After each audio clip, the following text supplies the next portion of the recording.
ఇవాళ ప్రగతి భవన్ లో తెలంగాణ కేబినెట్ సమావేశం జరగనుంది. ఎమ్మెల్యేల పనితీరు, ముస్లిం గిరిజన రిజర్వేషన్లు, జీహెచ్ఎంసీ చట్ట సవరణ బిల్లు తదితర అంశాలు చర్చకు వచ్చే అవసరం ఉంది. ముస్లిం గిరిజన రిజర్వేషన్ల పెంపుపై కేబినెట్ నిర్ణయం తీసుకునే అవకాశం ఉంది. ముస్లింలు, ఎస్టీలకు జనాభా నిష్పత్తిలో రిజర్వేషన్లు పెంచాలని భావిస్తోంది సర్కార్. గోషామహల్ బీజేపీ ఎమ్మెల్యే రాజాసింగ్ ఇవాళ తన పదవికి రాజీనామా చేస్తానని కలకలం రేపారు. తన రాజీనామా లేఖను సీఎం చంద్రశేఖరరావుకు సమర్పిస్తానని చెప్పారు. సీఎం కేసీఆర్ ధూల్పేట ప్రజలకు మేలు చేస్తానని మాటిచ్చి తప్పారని ఆయన ఆరోపించారు. పేదలకు పునరావాసం, ఉపాధి చూపడంలో ప్రభుత్వం విఫలమైందని మండిపడ్డారు. తన నియోజక ప్రజలకు సాయం చేయలేని నిస్సహాయ స్థితిలో ఉన్నానని రాజాసింగ్ ఆవేదన వ్యక్తం చేశారు. ఓటర్ల ఒత్తిడి మేరకు రాజీనామా చేస్తున్నట్లు రాజాసింగ్ ప్రకటించారు. తూర్పు రాయలసీమ ఎమ్మెల్సీ ఎన్నికల్లో పీడీఎఫ్ అభ్యర్థి వీటుపు బాలసుబ్రహ్మణ్యం విజయం సాధించారు. టీడీపీ అభ్యర్థి వాసుదేవనాయుడిపై రెండో ప్రాధాన్యత ఓట్ల లెక్కింపులో 3545 ఓట్ల మెజార్టీతో బాలసుబ్రహ్మణ్యం గెలుపొందారు. పశ్చిమ రాయలసీమ ఉపాధ్యాయ ఎమ్మెల్సీ ఎన్నికల్లో వామపక్షాల అభ్యర్థి కత్తి నరసింహారెడ్డి విజయం సాధించారు. స్వతంత్ర అభ్యర్థి ఒంటేరు శ్రీనివాసరెడ్డిపై రెండో ప్రాధాన్యత ఓట్లతో 3759 ఓట్లు సాధించి నరసింహారెడ్డి గెలిచారు. ఏపీలోని 3 స్థానిక సంస్థల ఎమ్మెల్సీ స్థానాల్లో టీడీపీ అభ్యర్థులు విజయం సాధించారు. వైసీపీ అభ్యర్థులపై గ్రాండ్ విక్టరీ కొట్టారు. కడప ఎమ్మెల్సీ స్థానాన్ని టీడీపీ కైవసం చేసుకుంది. వైసీపీ అభ్యర్థి వైఎస్ వివేకానందరెడ్డిపై టీడీపీ అభ్యర్థి బీటెక్ రవి 33 ఓట్ల మెజార్టీతో గెలుపొందారు. కర్నూలు స్థానిక సంస్థల ఎమ్మెల్సీగా టీడీపీ అభ్యర్థి శిల్పా చక్రపాణి రెడ్డి విజయం సాధించారు. వైసీపీ అభ్యర్థి గౌరు వెంకటరెడ్డిపై ఆయన 56 ఓట్ల మెజార్టీతో గెలుపొందారు. నెల్లూరు స్థానిక సంస్థల ఎమ్మెల్సీ ఎన్నికల్లో టీడీపీ అభ్యర్థి వాకాటి నారాయణ రెడ్డి మరోసారి విజయ దుందుబి మోగించారు. వైసీపీ అభ్యర్థి ఆన విజయ్ కుమార్ రెడ్డిపై 90 ఓట్ల మెజార్టీతో గెలిచారు. ఎమ్మెల్సీ అభ్యర్థుల విజయంతో అమరావతిలోని సీఎం ఛాంబర్లో సంబరాలు జరిగాయి. మంత్రులు, ఎమ్మెల్యేలు స్వీట్లు పంచుకుని సీఎం చంద్రబాబుకు అభినందనలు తెలిపారు. డబ్బుతో సాధించిన గెలుపు గెలిపేనని ప్రశ్నించారు ప్రతిపక్ష నేత వైఎస్ జగన్. ప్రజాస్వామ్యాన్ని కాపాడాల్సిన వ్యక్తి ప్రజాస్వామ్యాన్ని అపహాస్యం చేశాడంటూ సీఎం చంద్రబాబుపై మండిపడ్డారు. కడప ఎమ్మెల్సీ ఎన్నికల ఫలితాలే రాష్ట్ర వ్యాప్తంగా రిపీట్ అవుతాయని సీఎం చంద్రబాబు నాయుడు అన్నారు. తమకు అసత్యాలు చెప్పాల్సిన అవసరం లేదంటూ జగన్ వ్యాఖ్యలకు కౌంటర్ ఇచ్చారు.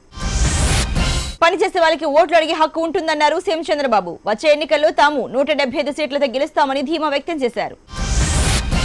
ఎన్నో సంక్షేమ పథకాలపై ప్రభుత్వం ఖర్చు పెట్టకపోయినా పెట్టేసినట్లు చూపిస్తోందని జగన్ అన్నారు. గతంలోనూ చంద్రబాబు ఎల్లంపల్లి విషయంలో సభను తప్పుదోవ పట్టించారని విమర్శించారు. కడపలో ఫ్యాక్షన్ రాజకీయాలకు టీడీపీ ఎమ్మెల్సీ బీటెక్ రవి గెలుపుతో చర్మగీతం పాడినట్లయిందని ఆ పార్టీ రాష్ట్ర అధ్యక్షుడు కళ వెంకటరావు తెలిపారు. కడపలో వైసీపీ పతనం ప్రారంభమైందన్నారు. ఏపీని క్రాఫ్ట్ హబ్ గా తీర్చిదిద్దామన్నారు సీఎం చంద్రబాబు. శేషసాయి కళ్యాణ మండపంలో చేనేత ఎగ్జిబిషన్ ప్రారంభించి ఆయన హస్తకళలను కాపాడుకునేందుకు చర్యలు తీసుకుంటామన్నారు. చరిత్రను తిరగ రాయబోతున్నామన్నారు ఏపీ సీఎం చంద్రబాబు. 2050 నాటికి దేశంలోని ఏపీని నెంబర్ 1 స్థానంలో నిలబెడతామన్నారు. పోలవరం ప్రాజెక్టుపై సీఎం చంద్రబాబు సమీక్ష నిర్వహించారు. ఏ పనులు ఎంత మేర జరిగాయి, ప్రాజెక్టు పనుల పురోగతిపై అధికారులతో సీఎం చర్చించారు. ప్రజా సమస్యలని పక్కన పెట్టి భూ కేటాయింపులపై ప్రభుత్వం దృష్టి పెడుతోందని కాంగ్రెస్ మాజీ ఎమ్మెల్యే మల్లాది విష్ణు అన్నారు. టీడీపీ ప్రభుత్వం అధికారంలోకి వచ్చినప్పటి నుంచి రాష్ట్రంలో భూ కుంభకోణాలు అధికమయ్యాయని విమర్శించారు. విజయవాడలో సిపిఐ నేతలు నిరసన చేపట్టారు. ప్రభుత్వ భూములను సర్కార్ కబ్జా చేసేందుకు కుట్ర చేస్తోందని అర్ధనగ్న ప్రదర్శన చేపట్టారు. మార్కెట్ ద్వారా మిర్చిని కొనుగోలు చేసి మద్దతు ధర కల్పిస్తామని రాష్ట్ర వ్యవసాయ శాఖ మంత్రి ప్రత్తిపాటి పుల్లారావు అన్నారు. గుంటూరులోని మిర్చి మార్కెట్ యార్డును సందర్శించిన ఆయన యార్డులో రైతులతో మాట్లాడి ఇబ్బందులను అడిగి తెలుసుకున్నారు. రాష్ట్రంలో ఆకలితో ఉన్న వారి కడుపు నింపడమే ప్రభుత్వ లక్ష్యమన్నారు ఆర్థిక మంత్రి ఈటెల రాజేందర్. రూపాయికి కిలో బియ్యం పథకానికి 2015-16లో 6380 కోట్లు ఖర్చు చేశామని వెల్లడించారు. తాను కూడా కాంగ్రెస్ పార్టీలో బాహుబలని ఆ పార్టీ సీనియర్ నేత విహెచ్ అన్నారు. ప్రజలను ఆకర్షించే బాహుబలులు తమ పార్టీలో ఎంతో మంది ఉన్నారన్నారు విహెచ్. కాంగ్రెస్ పార్టీకి పూర్వ వైభవం తీసుకొచ్చేందుకు ప్రతి కార్యకర్త బాహుబలిలా పనిచేయాలంటూ సీఎల్పీ నేత జానారెడ్డి పిలుపునిచ్చారు. వరంగల్ అర్బన్ ప్రాంతానికి చెందిన సిపిఎం పార్టీ నేతలు గులాబీ గూటికి చేరారు. కేటీఆర్ సమక్షంలో ఆ పార్టీ పూర్తి స్థాయి కార్యకర్తలు, శాఖ కార్యదర్శులు, పార్టీ అనుబంధ సంఘాల లీడర్లు టీఆర్ఎస్ తీర్థం పుచ్చుకున్నారు. ప్రజా సమస్యలపై పోరాడేందుకు జూన్ 2న హైదరాబాద్ లో భారీ బహిరంగ సభ ఏర్పాటు చేస్తామని కాంగ్రెస్ ఎమ్మెల్యే కోమటిరెడ్డి వెంకటరెడ్డి అన్నారు. దీనికి పార్టీ అధిష్టానం హాజరవుతుందన్నారు. మతపరమైన రిజర్వేషన్లతో టీఆర్ఎస్ ప్రభుత్వం సమాజంలో ప్రజల్లో చీలిక తెస్తోందని బీజేపీ నేతలు ఆరోపించారు. రాష్ట్రంలోని ప్రజలపై సీఎం కేసీఆర్ కు ప్రేమ లేదని, కానీ మతాలను అడ్డుపెట్టుకుని ఓట్లు దండుకోవాలని చూస్తున్నారని మండిపడ్డారు. మతపరమైన రిజర్వేషన్లు రద్దు చేయాలని యాదాద్రి జిల్లా కలెక్టరేట్ ను బీజేవైఎం కార్యకర్తలు ముట్టడించారు. మతపరమైన రిజర్వేషన్లతో విద్వేషాలు చెలరేగుతాయన్నారు. ప్రభుత్వం ముస్లింలకు 12% రిజర్వేషన్ కల్పిస్తామనడం నీచమైన చర్య అంటూ ఫైర్ అయ్యారు బీజేవైఎం నాయకులు. ముస్లింలకు రిజర్వేషన్లు చేయవద్దని డిమాండ్ చేస్తూ నిజామాబాద్ కలెక్టరేట్ ముట్టడికి ప్రయత్నించారు. బ్రాహ్మణిజం ఈ ఉమెన్ సినిమా ప్రదర్శన నిలిపివేయాలని డిమాండ్ చేస్తూ నిజామాబాద్లోని పవన్ థియేటర్ ఎదుట ఆందోళనకు దిగారు ఇందూరు బ్రాహ్మణ సేవా సంఘం. ప్రభుత్వ ఆదేశాలు విస్మరించి సినిమాను ప్రదర్శించడంపై ధర్నా చేపట్టారు. థియేటర్ యాజమాన్యంపై చర్యలు తీసుకోవాలని జిల్లా కలెక్టర్ యోగిత రాణాకు వినతి పత్రం అందించారు. బ్రాహ్మణులను కించపరిచేలా ఉన్న ఈ సినిమాను వెంటనే నిలిపివేయాలని థియేటర్ ప్రాంగణంలో ఉన్న పోస్టర్లను చించివేశారు. హైదరాబాద్ లో మిర్చి రైతులు రోడ్డెక్కారు. మలక్పేట్ మార్కెట్ ముందు బైఠాయించి పెద్ద ఎత్తున ధర్నా చేశారు. తెలంగాణ రాష్ట్రం ఏర్పడిన రైతుల కష్టాలు తీరడం లేదని ఆరోపించారు. జోగులాంబ గద్వాల జిల్లాలో వృద్ధ దంపతుల ఆత్మహత్య ప్రయత్నం కలకలం రేపింది. కలెక్టరేట్ లో జరిగిన ప్రజావాణి కార్యక్రమంలో తమకు న్యాయం జరగలేదంటూ తిమ్మప్ప, భూలక్ష్మమ్మ అనే వృద్ధ దంపతులు ఆత్మహత్యకు ప్రయత్నించారు. వనపర్తి జిల్లా కేంద్రంలో అక్రమంగా నిల్వ ఉంచిన రేషన్ బియ్యాన్ని సివిల్ సప్లై అధికారులు పట్టుకున్నారు. 35 క్వింటాల రేషన్ బియ్యాన్ని అధికారులు స్వాధీనం చేసుకున్నారు. సంగారెడ్డి జిల్లా ఇంద్రసింగ్ చెరువులో ఈతకు వెళ్లి 2 యువకులు మృతి చెందారు. మృతులు టర్బో కాలేజ్ చెందిన రాహుల్, శ్రీకర్ రెడ్డిగా గుర్తించారు. యాదాద్రి జిల్లా చౌటుప్పల్లో గీత కార్మికుడు రాములు తాటి చెట్టుపై నుండి పడి మృతి చెందాడు. ముస్తాడు గొలుసు తెగడంతో ప్రమాదం జరిగినట్లు తెలుస్తోంది. ఖమ్మంలో వాహనాల దొంగతనాలకు పాల్పడుతున్న వినోద్ అనే వ్యక్తిని పోలీసులు పట్టుకున్నారు. నిందితుడి నుంచి 17 బైకులు, ఇండికా కారును స్వాధీనం చేసుకున్నారు. సిపిఎం రాష్ట్ర కార్యదర్శి తమ్మినేని వీరభద్రం పాదయాత్ర ప్రభుత్వంలో చలనం తీసుకొస్తుందన్నారు ఏపీ సిపిఐ కార్యదర్శి రామకృష్ణ. తెలంగాణ రాష్ట్ర విద్యా, ఉపాధి, మౌలిక సదుపాయాల అభివృద్ధి చైర్మన్ గా నాగేందర్ గౌడ్ బాధ్యతలు స్వీకరించారు. టీఆర్ఎస్ నాయకులు, అభిమానులు పుష్పగుచ్చాలిచ్చి అభినందించారు.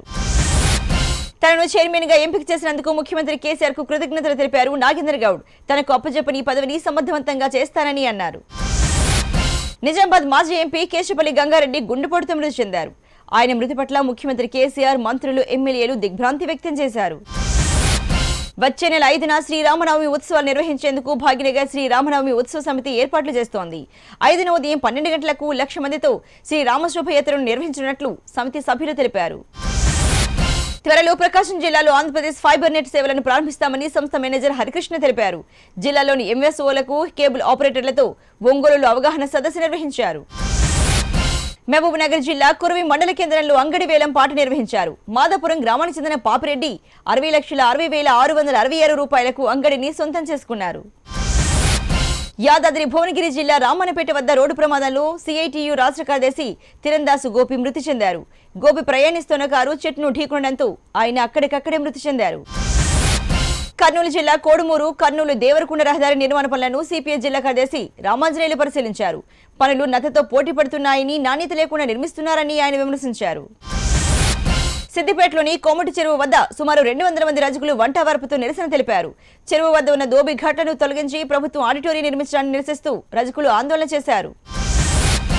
కరీంనగర్లో డ్రంక్ అండ్ డ్రైవ్ లో పట్టుబడిన వాహనదారులకు కుటుంబ సభ్యుల సమక్షంలో పోలీసులు కౌన్సిలింగ్ నిర్వహించారు.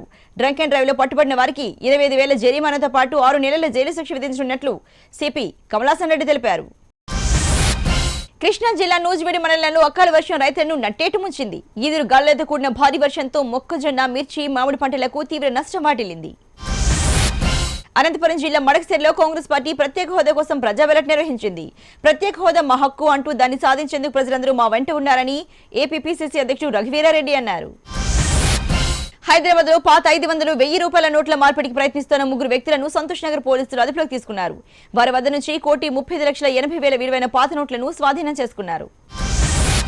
సంగారెడ్డి జిల్లా జహీరాబాద్ వ్యవసాయ మార్కెట్ కమిటీ పాలకవర్గం కొలువుతీరింది. చైర్మన్ లక్ష్మారెడ్డితో పాటు 14 మంది పాలక మండలి సభ్యులుగా ప్రమాణ స్వీకారం చేశారు. Andhra Pradesh police constable, mechanics, drivers రాత పరీక్ష ఫలితాలను 15 రోజుల్లో విడుదల చేయనున్నట్లు ఏపీ పోలీస్ నియామక మండలి ప్రకటించింది. పరీక్ష కీని పోలీస్ నియామక మండలి వెబ్సైట్లో ఉంచినట్లు తెలిపింది. కుటుంబం అంతా కలిసి ఓ మహిళను ఇంటి నుంచి గెంటేశారు. ఇంటి ముందు ఆందోళన చేపడితే దాడి చేశారు. వరంగల్లోని హన్మకొండ టౌన్లో జరిగిన ఈ ఘటన కలకలం రేపింది. లారీ డ్రైవర్ నిర్లక్ష్యం 40 మూగజీవాల ప్రాణాలు తీసింది. కర్నూలు జిల్లా పోలూరు గ్రామ సమీపంలో జరిగిన ప్రమాదంలో 40 గొర్రెలు లారీ కింద పడి మృతి చెందాయి. డ్రంక్ అండ్ డ్రైవ్ లో ఇక మీద దొరికితే కౌన్సిలింగ్ తో పాటు పరీక్ష నిర్వహించాలని పోలీసులు భావిస్తున్నారు. మొత్తం 10 ప్రశ్నలకు గాను 7 సమాధానాలు కరెక్ట్ గా చెబితేనే వాహనం తిరిగి ఇచ్చేలా నిబంధనలు పెట్టబోతున్నారు. ఈ ఏడాది హైదరాబాద్ లో 40,000 డ్రంక్ అండ్ డ్రైవ్ కేసులు నమోదు కావడంతో పాటు 60 లక్షల రూపాయల చలనాలు వసూలు చేశారు. అయినా ప్రజల్లో మార్పు రాకపోవడంతో వినూత్న కార్యక్రమానికి సిద్ధమవుతున్నారు. తెలంగాణలో ఎయిమ్స్ ఏర్పాటుకు కేంద్రం సిద్ధమైంది. వారం 10 రోజుల ఎయిమ్స్ ఏర్పాటు చేయదగ్గ ప్రాంతాలపై నివేదికను కేంద్రం కోరనుంది.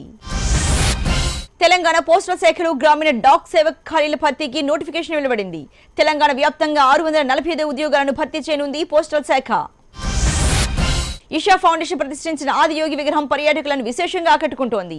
ఆదియోగి విగ్రహం ఎదుట సెల్ఫీలు దిగేందుకు పర్యాటకులు పోటీ పడుతున్నారు. మణిపూర్ అసెంబ్లీలో బీరేన్ సింగ్ సర్కార్ విశ్వాస పరీక్ష నెగ్గింది. మొత్తం 33 మంది ఎమ్మెల్యేలు బీరేన్ సింగ్ కు మద్దతు పలికారు.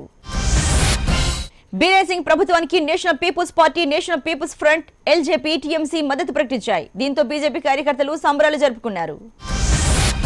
ఉత్తరప్రదేశ్ లో ఇద్దరు డిప్యూటీ సీఎంలను నియమించడాన్ని శివసేన తప్పుపట్టింది. మహారాష్ట్రలో బీజేపీ ఎందుకు డిప్యూటీ సీఎంలను ఎంపిక చేయలేదని ప్రశ్నించారు. యూపీ సీఎం యోగి ఆదిత్యనాథ్ తన పనిని మొదలుపెట్టారు. అవినీతిపై ఉక్కుపాదం మోపడమే టార్గెట్ గా పెట్టుకున్నారు. 15 రోజుల్లోగా మంత్రులంతా తమ స్థిర అచర ఆస్తి వివరాలను వెల్లడించాలంటూ సీఎంగా తొలి ఆదేశాలు జారీ చేశారు. రాష్ట్రాన్ని అభివృద్ధి చేయడానికి ప్రణాళికలు సిద్ధం చేశామన్నారు. యూపీ ఎన్నికల్లో ఈవీఎం ట్యాంపరింగ్ జరిగిందని, దీనిపై న్యాయస్థానాన్ని ఆశ్రయిస్తామని బీఎస్పీ అధినేత్రి మాయావతి అంటోంది. దేశంలో పెళ్లికని సీఎంల లిస్టు పెరుగుతోంది. తాజాగా జాబితాలో యూపీ సీఎం యోగి ఆదిత్యనాథ్ చేరారు. ప్రస్తుతం 6 రాష్ట్రాలకు అవివాహితులే సీఎంలుగా ఉన్నారు. తమిళనాడు రైతులు ఢిల్లీ జంతర్ మంతర్లో వినూత్న రీతిలో నిరసన తెలిపారు. రాష్ట్రంలో ఆత్మహత్యలు చేసుకున్న రైతుల కపాలాలతో 150 మందికి పైగా తమిళ రైతులు ప్రదర్శన జరిపారు. ప్రస్తుతం ప్రకటించిన ప్యాకేజీ తమ నష్టాలను ఏమాత్రం భర్తీ చేయలేదని రైతులు ఆరోపిస్తున్నారు. తమిళనాడులో వ్యవసాయ రుణాలను మాఫీ చేయాలని రైతులు డిమాండ్ చేశారు. మహిళా రిజర్వేషన్ బిల్లుకు మోక్షం కలిగించాలంటూ డీఎంకే ఎంపీ కనిమొళి డిమాండ్ చేశారు. బిల్లుకు అన్ని పార్టీలు మద్దతిస్తోన్న బిల్ ఎందుకు పాస్ కావడం లేదని ప్రశ్నించారు. పంజాబ్ మాజీ ముఖ్యమంత్రి ప్రకాష్ సింగ్ బాదల్ ప్రభుత్వం కేటాయించిన బంగ్లాను తిరస్కరించారు. తన సొంత నివాసం ఏర్పాటు చేసుకుంటానని అమరేందర్ సింగ్ సర్కార్కు తెలిపారు. ఉత్తరప్రదేశ్ లో బీఎస్పీ నాయకుడు మహమ్మద్ షమీ దారుణ హత్యకు గురయ్యాడు. ద్విచక్ర వాహనంపై వచ్చిన 2 గుర్తు తెలియని దుండగులు ఆయనపై కాల్పులు జరిపారు. పాకిస్తాన్ కరాచీలో అదృశ్యమైన సోఫీ మత గురువులు 2 ఢిల్లీ చేరుకున్నారు. అమాయకులైన తమను దోషులుగా చిత్రీకరించేందుకు పాక్ ఎలాంటి కుట్రలు పన్నిందో వివరించారు. తమను రీసెర్చ్ అండ్ అనాలిసిస్ వింగ్ ఏజెంట్లుగా చిత్రీకరిస్తూ అక్కడి మీడియాలో కథనాలు వచ్చాయని వారు ఆవేదన వ్యక్తం చేశారు. తమను రప్పించేందుకు చేసిన కృషికి భారత ప్రభుత్వానికి ధన్యవాదాలు తెలియజేశారు. కర్ణాటకలో దారుణం జరిగింది. బార్లో మందు సమకూర్చినందుకు బార్ ఓనర్ పైనే పోలీసులు దాడి దిగిన ఘటన బెల్గాంలో చోటు చేసుకుంది.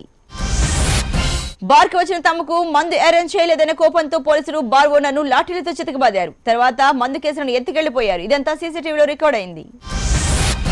మధ్యప్రదేశ్ ఉజ్జయిని శని శక్తిపీఠంలో భక్తులు, ఆలయ సిబ్బంది మధ్య ఘర్షణ తలెత్తింది.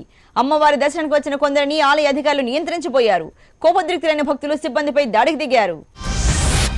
ప్రముఖ క్యాబ్ సేవల సంస్థ ఉబర్లో సంక్షోభం మరింతగా ముదిరింది. ఉబర్ ప్రెసిడెంట్ జెఫ్ జోన్స్ తాను రాజీనామా చేస్తున్నట్లు ప్రకటించారు. సేవింగ్స్ ఖాతాలపై ఎస్బీఐ తీసుకొచ్చిన నిబంధనలను రాజ్యసభలో విపక్ష సభ్యులు తప్పుపట్టారు. సేవింగ్స్ ఖాతాలపై కొత్త నిబంధనలను తొలగించాల్సింది అంటూ డిమాండ్ చేశారు.